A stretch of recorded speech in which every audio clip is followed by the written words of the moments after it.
로마서는 전체가 16장으로 되어 있습니다. 그래서 우리가 오늘 8장 마지막 부분을 읽었기 때문에요. 이제 분량상으로 이제 딱 절반을 지난 거죠. 로마서의 이제 가장 중심부를 지나고 있는데요. 우리들은 이제 글을 쓸 때에 결말을 그 가장 마지막에 두죠. 강조하려고 하는 것, 결론을 내리려고 하는 것은. 근데 성경은 유대인들의 글쓰기에 의하면 그 중간 부분에 가장 그 말하고자 하는 사람이 강조하고자 하는 내용이 실릴 때가 많이 있습니다. 로마서도 그런 것 같은데요. 우리가 지금까지 로마서를 살펴보면서 주로 기독교의 교리에 대한 많은 부분들을 들었습니다. 하나님께서 죄 많은 우리를 구원하시기 위해 예수님을 세상에 보내셨고, 예수님께서는 우리 모든 죄를 대신 지시고 십자가에 죽으셨습니다. 그러나 그것은 예수님께서 우리 대신 죄와 사망의 권세와 싸워 이겨 거둔 승리의 소식이고, 그것을 복음이라고 하죠. 우리들은 우리의 공로나 노력, 또 우리의 어떤 지혜, 그런 것으로 구원을 얻는 것이 아니라 이 복음을 믿음으로써 구원을 받습니다. 하지만 이 복음을 믿을 수 있는 그 믿음도 하나님께서 미리 구원하시기로 택하신 자들에게 선물로 주신 것이고, 그것을 또한 우리들은 하나님 나라의 유업을 상속자로 부르셨다는 사실로 받아들이기 때문에 우리들에게는 장래의 영광이 기다리고 있습니다. 하지만 이 상속자로서의 영광은 그냥 주어지는 것이 아니라 예수 그리스도와 같은 십자가의 고난을 거친 후에야 우리들에게 주어진다는 것, 이것이 지금까지 사도 바울이 로마서를 통하여 우리들에게 전해준 기독교 교리의 가장 핵심적이고 기본적인 내용들입니다. 우리가 이 내용들을 하나님을 믿지 않는 사람한테 우리가 말해주고, 하나님이 이런 분이시니 내가 전하는 이 말을 믿고 같이 우리 구원받읍시다, 천국에 갑시다, 이렇게 얘기를 하면 안 믿는 사람들은 어떻게 반응하겠습니까?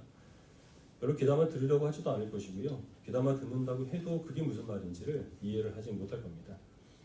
우리들도 역시 사실은 이런 모든 내용들을 머릿속으로 기억은 하고 있을지는 몰라도 전적으로 공감하고 받아들이는데 과연 우리가 그것까지 갔느냐라는 것을 스스로 생각을 해보면 충분히 이해하고 완전히 우리가 공감하며 받아들이지는 못했다라는 게 사실 우리들의 솔직한 심정일 겁니다. 교리라고 하는 것은 기독교 신앙을 일목요연하게 정리를 하는 것이고요. 그것은 이단과 같은 잘못된 신앙으로부터 우리를 보호해주는 최소한의 울타리가 됩니다. 하지만 교리가 기독교 신앙 자체는 아니라는 것입니다. 기독교 신앙이 우리들에게 근본적으로 가르치고자 하는 것, 우리가 본질적으로 예수 그리스도를 믿는 신앙생활을 하면서 추구해야 될 것이 이제 무엇인지를 우리들은 또 살펴봐야 할 텐데, 이 기독교 교리의 결정판이라고 부르는 로마서에서 사도 바울이 그 점을 염두에 두고 이 가장 중심부에 해당하는 8장 마지막에 소리 높여서 우리들에게 이 기독교 신앙의 본질이 무엇인지를 가르치고 있습니다. 지난주에 이어서 우리 같이 이 본문 말씀을 통하여서 우리가 하나님을 믿음에 있어서 가장 중심이 되고 기본이 되는 것이 무엇인지를 좀 더 분명하게 살펴보도록 하겠습니다. 지난 시간에 바울은 우리 그리스도인들로 하여금 하나님의 사랑을 의심하게 만드는 여러 가지 요소들이 있다고 얘기를 했죠. 환난과 고난과 궁핍, 위험, 또 그것이 실제적으로 우리의 육신을 상하게 하는 것, 또 그로부터 비롯되는 두려움, 이런 것들이 신자들의 삶에 닥칠 때는 하나님께서 나를 버리셨나? 하나님이 내게 대한 사랑을 거두어 가셨나? 그런 마음이 듭니다. 하지만 우리 모든 신자들은 그 모든 것들이 우리를 하나님의 사랑 가운데서 끊을 수 없다는 사실을 기억하고 하나님의 사랑을 확신할 때 그 모든 시험들을 이길 수 있다라고 바울이 밝힌 바가 있습니다. 오늘 말씀도 같은 내용의 반복입니다. 우리 그리스도인들로 하여금 하나님의 사랑을 의심하게 만드는 많은 요소들을 나열을 합니다. 사망이나 생명, 천사와 권세자, 그리고 현재일과 장래일, 능력, 높음과 깊음, 이런 것들이 이 신자들에게 하나님의 사랑을 의심하게 만드는 원인들로 세상에 도사리고 있는데, 그럼에도 불구하고 우리들은 그 모든 것들이 다 하나님의 사랑에서 우리를 결코 끊을 수 없다는 사실을 바울 스스로 확신하고 있기 때문에 우리 또한 그것을 믿을 것을 사도 바울은 권고하고 있습니다. 사망이라고 하는 것이 우리를 두렵게 하면 확실히 우리들은 하나님의 사랑에 대해서 의심을 품게 됩니다. 내가 죽을 병에 걸리거나 사랑하는 사람이 죽게 되면 하나님께서 왜 나를 이렇게 냉정하게 대하시는가? 왜 나를 이렇게 혹독하게 처리하시는가? 하는 그런 하나님께 대한 서운한 마음을 가질 수밖에 없습니다. 우리가 그것을 이기기 위해서는 하나님께서는 사랑하시는 주의 백성에게 죽음 이후에 부활과 영생을 허락하여 주셨다는 사실을 우리들은 기억을 해야 합니다. 그렇게 될 때 우리들은 그 죽음이 결코 우리들에게 있어서 하나님께서 나를 사랑하신다는 사실을 믿는 데 방해가 되지 못한다는 사실을 알게 될 겁니다. 또 이 권세자라고 하는 것은 사탄을 뜻합니다. 사탄이 하는 일은 우리를 고발하고 우리를 법정에 세워서 계속 정죄하는 일을 하죠. 우리를 하나님의 사랑을 의심하게 만든 여러 가지 시험들을 또한 이 사탄이 꾀하고 있습니다. 그러나 그 사탄이 아무리 큰 능력을 가지고 우리의 인생을 좌우할 것처럼 여겨진다고 하더라도 사탄도 하나님이 창조하신 피조물에 불과합니다. 성경은 일관적으로 그 사탄도 하나님의 그 모든 명령에 굴복해야 하는 하나님의 수하에 든 그 모든 피조물 중에 하나라는 사실을 우리에게 밝히고 있습니다. 사탄이 아무리 강력한 시험으로 우리를 흔든다고 하더라도 그 사탄을 창조하신 하나님께서 하나님이 우리를 사랑하신다는 사실을 기억함으로 우리들은 사탄의 모든 시험들을 이길 수가 있는 겁니다. 현재일과 장래일 가운데서 특별히 우리들이 당하는 고난들이 있습니다. 또 장래에 우리들이 또 혹시나 하는 그러한 마음으로 두려워하는 염려들이 있습니다. 그런 것들이 있을 때 역시 마찬가지로 우리들은 하나님의 사랑을 확신하는데 여러 가지 어려움들을 겪습니다. 지난주에 말씀드린 대로 하나님께서는 아버지의 사랑으로 우리를 다스리시기 때문에 우리가 이러한 고난 가운데 있다 하더라도 우리를 온전케 하시려는 하나님의 그 사랑의 손길이라는 사실을 우리가 확신을 하고 우리가 어떤 과정을 지금 거치고 있다고 하더라도 하나님께서 우리들에게 보여주시는 결과는 이 고난이나 아니면 염려, 두려움, 멸망 그런 것이 아닙니다.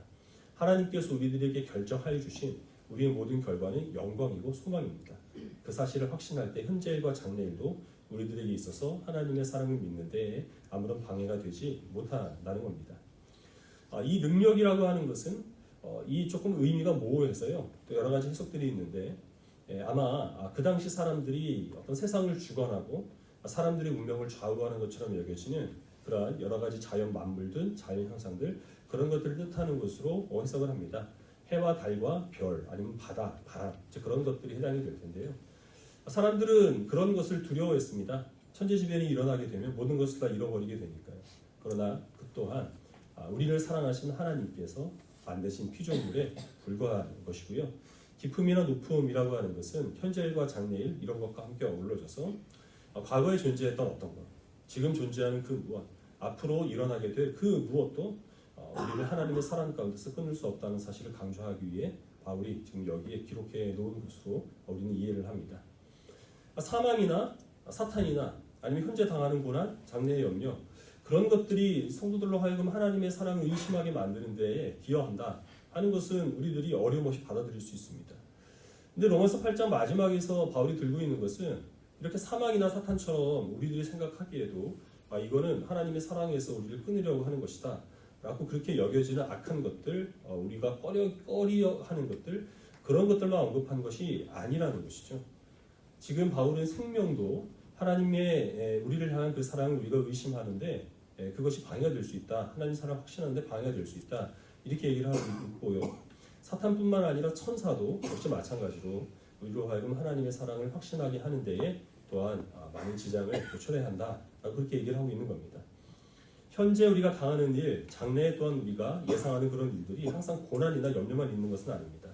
지금 내가 하나님의 은혜 가운데서 많은 행복을 누리며 살 수도 있는 것이고 장래의 영광을 위하여서 지금 열심히 그것들 준비할 수 있는데 하지만 바울은 현재의 고난, 장래의 염려 이렇게 얘기하지 않고 현재 일과 장래 일이라고 얘기를 해서 모든 일들이 다 우리들에게 있어서 하나님의 사랑을 확신하는데 그것이 이 시험거리가 될 수 있다는 사실을 말씀해주고 있다고 하는 것입니다.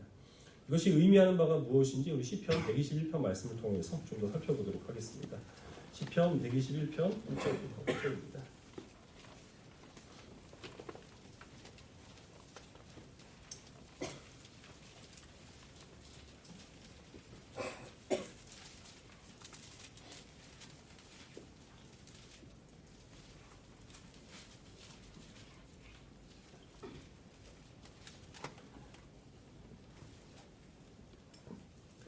시편 121편 1절을 제가 먼저 읽겠습니다. 내가 산을 향하여 눈을 들리라 나의 도움이 어디서 올까? 여호와께서 너를 실족하지 아니하게 하시며 너를 지키시는 이가 졸지 아니하시리로다.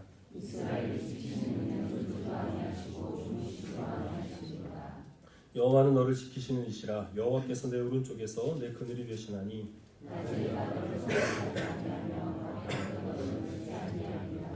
여호와께서 너를 지켜 모든 환난을 면하게 하시며 또 내 영혼을 지키시리로다. 여호와께서 너의 출입을 지금부터 영원까지 지키시리로다. 20세 이상의 모든 이스라엘 남자들은 절기 때가 되면 예루살렘에 있는 성전에 올라가서 일주일 동안 거기서 하나님께 경배하며 절기를 지켜야만 했습니다. 그때 이제 이스라엘 백성들이 고향으로부터 이 예루살렘으로 올라가는 길에 무리를 지어서 불렀던 노래 중에 하나가 우리가 읽은 시편 121편 말씀인데요. 이 예루살렘은 높은 고지대에 있었습니다. 시온산이라고 부르는 산악지대에 있었기 때문에 또 거기에 성전이 있었기 때문에 이제 표제어가 성전으로 올라가며 부르는 노래라고 이제 그렇게 되어 있습니다. 우리가 서울로 올라간다 할 때 그렇게 올라가는 게 아니라 정말 높은 곳으로 올라간다라는 뜻이죠. 1절과 2절을 보면 내가 산을 향하여 눈을 들리라 나의 도움이 어디서 올까 나의 도움은 천지를 지으신 여호와께로다 이렇게 고백을 하고 있습니다. 이 말이 의미하는 바는 이스라엘 백성들에게 있어서 산은 사실은 우상 숭배의 본거지였습니다. 산에다가 산당을 만들어 놓고 이스라엘 백성들은 거기에서 자기의 우상을 두고 열심히 우상 숭배를 했습니다. 때로는 이런 우상들을 회파하기 위해서 여러 가지 열심을 냈던 때가 있지만 이 산당에서 우상을 섬기는 것은 이스라엘 백성들의 고질적인 죄악이었습니다. 좀처럼 사라지지 않는 범죄였다는 것이죠. 왜냐하면 산이라고 하는 존재가 주는 신비함, 어떤 신성시하게 만드는 그런 기운, 그런 것들이 있었기 때문이에요. 그건 이스라엘 백성뿐만 아니라 우리도 마찬가지인데요. 일단 돌을 닦는다 그러면 사람들은 다 산으로 들어가죠. 그래서 우리나라에도 계룡산에서 한 10년 도 닦고 내려온 계룡산 도사가 한 수백 명 있지 않습니까? 산이라고 하는 그 존재가 주는 하나의 신비함, 어떤 신성시되는 그런 기운, 그런 것들을 사람들은 자기 운명을 좌우하는 우상으로 여기고 섬겼던 겁니다. 그러나 하나님께서 시온산을 거룩하게 하신 이유는 그 산이 거룩해서가 아니라 거기에다가 하나님이 성전을 두셨고 그 성전에 하나님께서 임재하시기 때문에 그래서 시온산은 거룩한 것입니다. 이 이스라엘 백성들을 도우는 그 힘은 산에서 나오는 것이 아니고 그 산에다가 사람들이 갖다 놓고 섬기는 우상으로부터 비롯되는 것이 아니라 그 산을 창조하신 하나님, 그 하나님께서 이스라엘 백성들을 사랑하심으로 졸지도 않고 주무시도 않으며 그의 모든 행위들을 감찰하시는 그 하나님만이 오직 이스라엘 백성들을 도우시는 힘이 된다라는 것으로 이 시편이 시작되는 것이죠. 6절을 보시면 낮의 해가 너를 상치 아니하고 밤의 달이 너를 해치 아니한다 이렇게 말하고 있습니다. 해와 달은 우리 인간의 생존에 있어서 사실 이 필수적인 것입니다. 그렇기 때문에 이 고대 근동 지방에서는 해와 달을 어느 곳에서나 우상으로 만들어 놓고 그 형상을 섬겼습니다. 이집트의 왕은 내가 태양신의 아들이라 라는 의미에서 파라오라고 하는 그 이름으로 자기를 불렀고요. 또 이스라엘 백성들은 이 달이 그 어떤 그 갖고 있는 음산한 기운을 자기가 많이 노출이 되면 그것으로 병이 생기거나 죽음에 이르게 된다 하는 그런 이유에서 이제 달빛을 두려워했다고 합니다. 태양이 그 빛을 감추게 되면 그때는 세상에 종말이 온다 그런 생각을 가지고 태양과 달이 자신들을 해치지 못하도록 우상으로 열심히 섬겼고 그것들을 두려워했다라는 겁니다. 하지만 해와 달과 그리고 별은 하나님께서 하늘에 두시고 창조하신 피조물에 불과하다는 겁니다. 사람들은 별자리를 연구를 하면서 그것으로 나라의 흥망성쇠를 점치고 자기에게 있어서 무엇인가를 소원을 이룰 수 있는 징조를 찾고자 했지만 그러나 그 별자리가 그들의 운명을 결정하는 것도 아니고 해와 달이 이스라엘 백성들의 그 삶을 책임지는 것도 아니라는 겁니다. 해와 달과 별을 창조하신 하나님, 그것들을 하늘에 지으시고 그것들을 통하여 은혜를 베푸시는 그 하나님만이 오직 이스라엘 백성의 능력이고 소망이라는 사실을 이 시편 말씀을 통하여 이스라엘 백성들은 고백을 하고 그 후에 성전에 올라가서 하나님께 경배하게 되었던 것이죠. 아무리 우리가 보기에 우리를 유익하게 만드는 것, 하나님께서 내게 주신 선물로 여겨서 내가 정말 기쁘게 누리고 있는 것, 만약에 그것이 우리로 하여금 하나님의 사랑을 대신하게 만들거나 내가 그 하나님보다 그것들을 더 많이 의지하게 되면 그때부터 그것들은 우상으로 전락하게 됩니다. 하나님의 선물이 아니라는 것이죠. 그리고 이제 그것들은 더 이상 우리들에게 유익을 주는 하나님의 사랑을 증명하는 도구로서 역할하는 것이 아니라 우리로 하여금 하나님의 사랑을 부인하게 만들고 하나님의 사랑으로 만족하지 못하게 만드는 시험거리가 된다는 사실을 사도 바울이 이 로마서 8장에서 우리들에게 말씀해주고 있는 겁니다. 사망이 우리들에게 있어서 하나님의 사랑을 의심하게 만드는 그런 요인이 되는 것처럼 생명도 역시 마찬가지로 우리들에게 있어서 시험거리가 됩니다. 어떤 의미에서 그럴까요? 히스기야 왕이 죽을 병에 걸리죠. 하지만 그는 경건한 왕이었습니다. 하나님께 내게 생명을 연장시켜달라라고 벽을 향하여서 간절히 기도합니다. 하나님이 히스기야의 기도에 응답하셔서 15년이라고 하는 이 수명을 더 연장시켜 주셨습니다. 하지만 하나님께 주신 그 생명이 히스기야에게 있어서는 결코 덕이 되지 못했습니다. 그가 그 연장받은 그 15년 동안 한 일이 무엇이냐면 바벨론 소는 사신들에게 자기의 그 보물을 자랑하다가 하나님의 심판을 선언받은 것입니다. 지혜롭게 사용하지 못한 것이죠.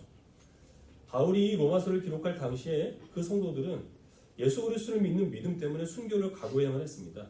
하지만 만약에 그들이 생명에 대한 과도한 집착을 가진다면, 하나님을 사랑하는 것보다 자기의 생명을 더 사랑했다면 그들은 하나님을 버리고 자기의 생명을 더 유지하는 쪽을 택했을 겁니다.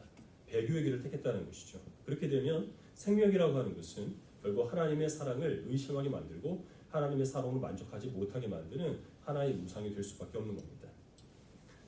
사탄 못지않게 천사도 우리들에게 있어서 하나님께서 우리에게 쏟아 부어주시는 사랑을 부인하게 만드는 원인이 됩니다. 골로새서 2장에 보면 사도 바울이 골로새 교회 성도들에게 천사 숭배를 경계하는 그 경고의 말을 합니다.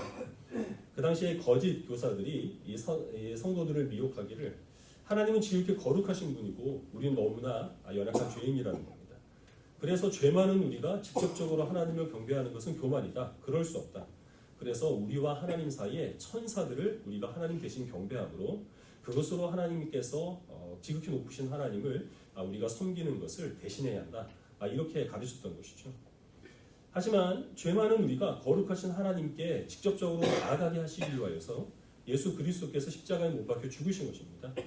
하나님께서 예수님의 그 사랑을 통하여 우리와 하나님 사이에 막힌 그 담을 허무셨고, 그래서 우리들은 내 공로가 아니라 하나님의 사랑을 힘입어서 하나님께 직접 기도할 수 있고 하나님을 아버지라고 부르고 하나님께 우리가 또한 대면하여 예배를 드릴 수 있는 그런 자녀된 권세를 우리가 얻었다는 것이죠.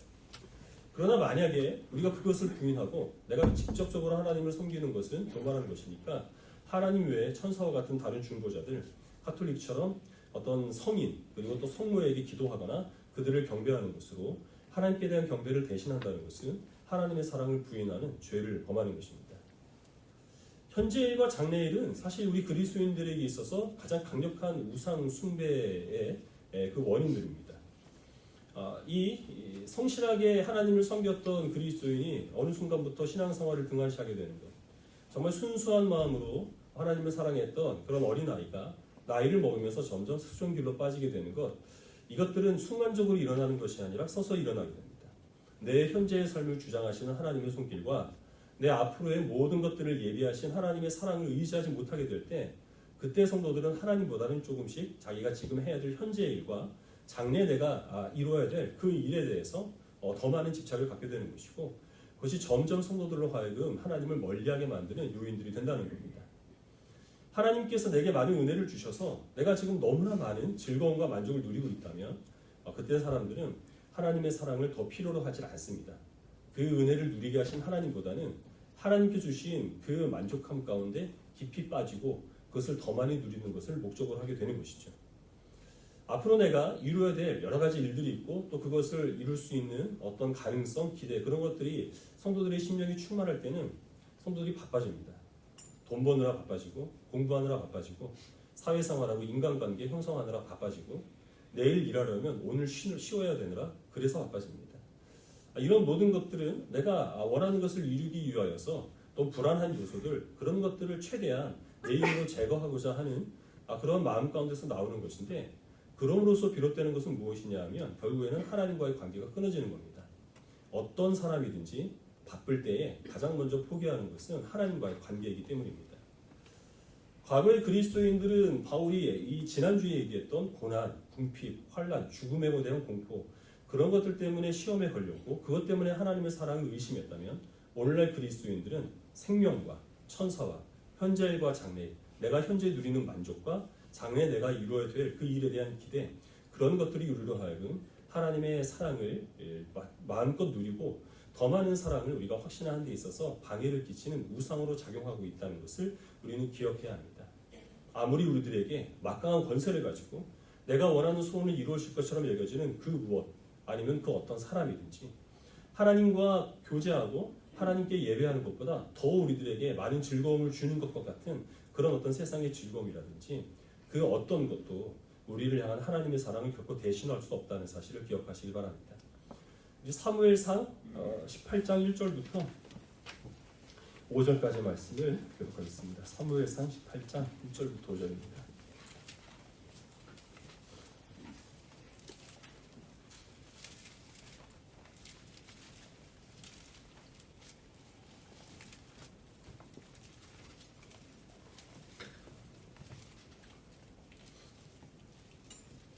구약성경 438페이지 사무엘상 18장 1절부터 5절까지 1절을 제가 먼저 읽고 5절까지 기록하겠습니다. 다윗이 사울에게 말하기를 마침에 요나단의 마음이 다윗의 마음과 하나가 되어 요나단이 그를 자기 생명같이 사랑하니라.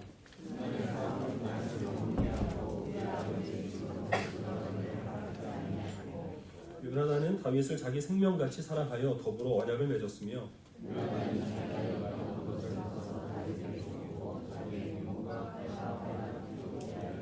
하시겠습니다. 다윗은 사울이 보내는 곳마다 가서 지혜롭게 행하매 사울이 그를 그의 장관으로 삼았더니 온 백성이 한탄히 여겼고 사울의 신하들도 한탄히 여겼더라. 다윗이 골리앗을 죽이죠. 그 일을 계기로 해서 사울의 눈에 들어 이스라엘의 군대 장관이 됩니다. 사울의 아들 요나단 왕자가 다윗을 각별하게 대합니다. 다윗이 왕궁에서 거할 수 있도록 거처를 마련해 주고요.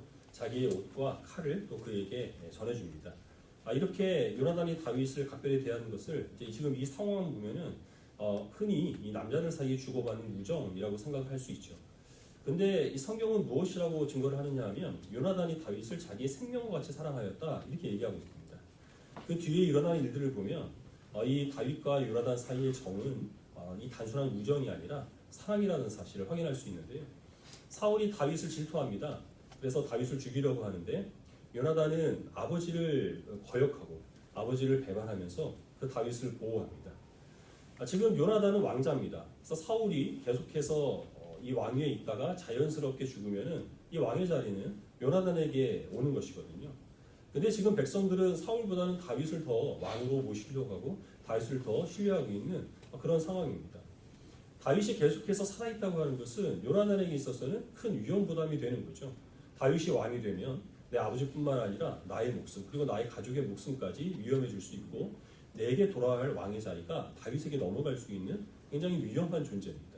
그럼에도 불구하고 요나단은 다윗을 구하기 위하여서 아버지를 거역하고 그리고 또 다윗과 맹세를 할 때에 하나님께서 너를 이스라엘 백성의 그 왕으로 세워주실 때 모든 대적들을 다 멸하실 때 나를 생각하여서 나와 내 가족의 그 목숨을 구원해달라 이런 부탁을 합니다. 요나단은 다윗이 왕이 될 것을 알고 있었다는 것이죠. 그리고 다윗이 자기의 생명을 좌우할 수 있었던 것도 역시 마찬가지로 알고 있었습니다. 그럼에도 불구하고 살려주고 있다는 겁니다. 왜 그럴까요? 요나단이 미쳤기 때문일까요? 아닙니다. 그 이유는 오직 하나입니다. 요나단이 다윗을 자기의 생명과 같이 사랑하기 때문입니다. 이것은 다윗도 마찬가지인데요. 다윗이 왕이 된 후에 요나단의 아들들을 찾아 나섭니다. 그리고 무비보셋이라고 하는 아들을 찾아냅니다. 그 당시에는 이 왕의 가문이 바뀌면 당연히 모든 왕족들은 멸족을 당해야 했습니다.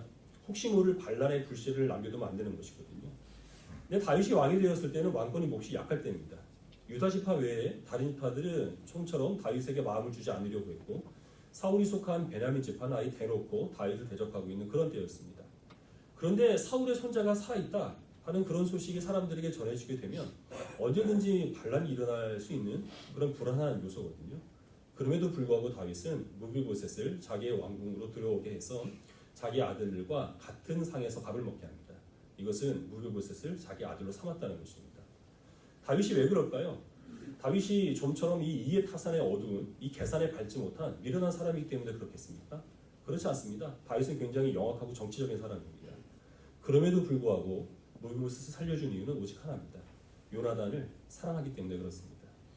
사람이 무엇인가 이해하지 못하는 행동을 하고 자기 자신도 스스로 납득하지 못하는 그런 판단을 하게 될 때는 그 원인은 하나입니다. 누구인가를 아니면 그 무엇인가를 굉장히 사랑할 때 그때 사람들은 자기 이성을 초월하는 그런 행동들을 하게 되어 있습니다. 칼 바르트라고 하는 스위스의 신학자가 있는데요. 이분은 우리와 같은 개혁파 목사님은 아니고 신정통주의라고 하는 좀 다른 노선을 걷는 분입니다. 하지만 위대한 신학자인데요. 시대적인 상황이 있습니다. 이분이 목회를 할 당시에는 그 당시에 서구 유럽 사회에서 성경을 하나님의 말씀으로 보지를 않고 하나의 고전으로 여겼습니다. 낱낱이 분해하고 난도질을 한 것이죠. 기독교 신앙을 신앙이 아니라 하나의 종교 사상으로 취급을 해서 다른 종교와 비교를 하고 어떤 우열을 가리는 그런 일들을 서슴지 않았습니다. 그때 이 칼 바르트는 그런 자유주의 신학자들로부터 이 기독교 신앙을 수호해낸 그런 보호자다라는 평을 받을 정도로 굉장히 많은 영향을 끼친 위대한 신학자입니다. 칼바르트 목사님의 그 신학은 좀처럼 이 신학을 이해하는 사람이 없다라고 말할 정도로 방대하고 복잡합니다. 우리나라에 이분의 신학을 이해하는 분이 한 사람 있기는 하죠. 전데요. 그런데 어떤 사람이 그 칼바르트 목사님한테 목사님의 그 신학 사상을 한마디로 요약을 해줄 수 있겠습니까? 라고 물었습니다. 그때 이 목사님은 그 사람에게 우리가 잘 알고 있는 찬송가 제목을 알려줬습니다. 옛날에 바뀌기 전에 찬송가 제목은 예수 사랑하심은 거룩하신 말일세 였습니다. 이제는 바뀌어서 예수 사랑하심을 성경에서 배웠네 라는 제목으로 우리가 또 즐겨 부르고 있습니다.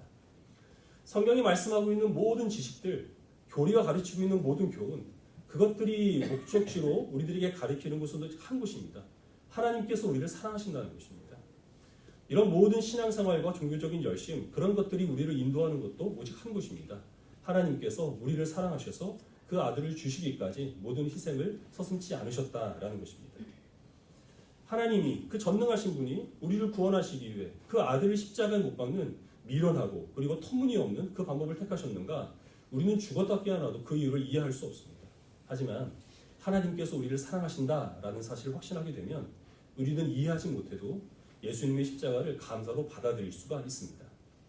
예정론이라든지 천국과 지옥의 존재라든지 아니면 그 외에 우리가 좀처럼 이성적으로 납득하기 힘든 그런 모든 교리적인 내용들도 우리들은 우리의 이성과 상식으로는 받아들이기 힘들지만 하나님께서 사랑하시는 그 사랑을 우리들에게 이러한 섭리를 통하여서 펼치셨다라는 것으로 우리가 받아들이게 되면 이해하지 못할 것도 없고 받아들이지 못할 것도 없다는 것입니다. 바울이 지금 이 기독교 교리의 핵심을 설명하고 있는 로마서의 가장 중심부에서 소리내어 강조하는 것은 하나님께서 우리를 사랑하신다라는 것입니다. 이것을 바울이 소리 높여서 외치는 이유는 하나님께 대한 이 사랑이 없으면 어떤 성경적인 지식도 어떤 종교적인 열심도 아무런 소용이 없기 때문입니다. 하나님께서 우리에게 아무리 많은 사랑과 유익을 베풀어 주셔도 우리가 그 하나님의 사랑을 확신하지 못하면 우리는 그것을 우상으로 만들어 놓고 하나님보다 더 그것을 사랑하고 의지하는 범죄에 빠질 수밖에 없기 때문에 그래서 바울은 하나님께서 우리를 사랑하신다는 사실을 확신하라고 소리 높여서 강조하고 있는 것입니다. 하나님의 사랑을 확신하는 성도들이 되시길 바랍니다. 하나님의 사랑을 우리가 확신할 때 어떤 고난도, 궁핍도, 장래에 대한 염려도 우리들은 그 모든 것들이 이길 수 있는 힘을 거기에서 얻습니다. 하나님께서 우리를 사랑하신다는 사실을 확신할 때 우리는 아무리 이해하기 힘든 성경적인 지식과 그리고 교리적인 내용들도 우리가 그것을 의심하는 것이 아니라 감사로 받아들일 수가 있는 것입니다. 하나님을 우리가 사랑할 때 주님께서 내게 주신 모든 현실적인 만족과 또한 장래에 대한 어떤 기대와 소망, 그것들 때문에 하나님을 멀리하지 않고 하나님이 내게 명령하시고 또 부탁하시는 것이 아무리 무겁게 여겨진다고 하더라도 우리들은 그것을 마다하지 않고 기쁘고 즐거운 마음으로 순종할 수 있는 능력이 우리가 하나님에 대한 사랑을 확신하는 가운데서 나온다는 사실을 기억하시길 바랍니다. 하나님을 사랑하심을 확신하시며 우리 또한 하나님께 대한 사랑을 드림으로 하나님께서 우리에게 뜻하시는 모든 것들이 아름답게 이루어지기를 간절히 소원하는 복된 주의 백성들이 되시기를 주님의 이름으로 축원합니다. 기도하겠습니다.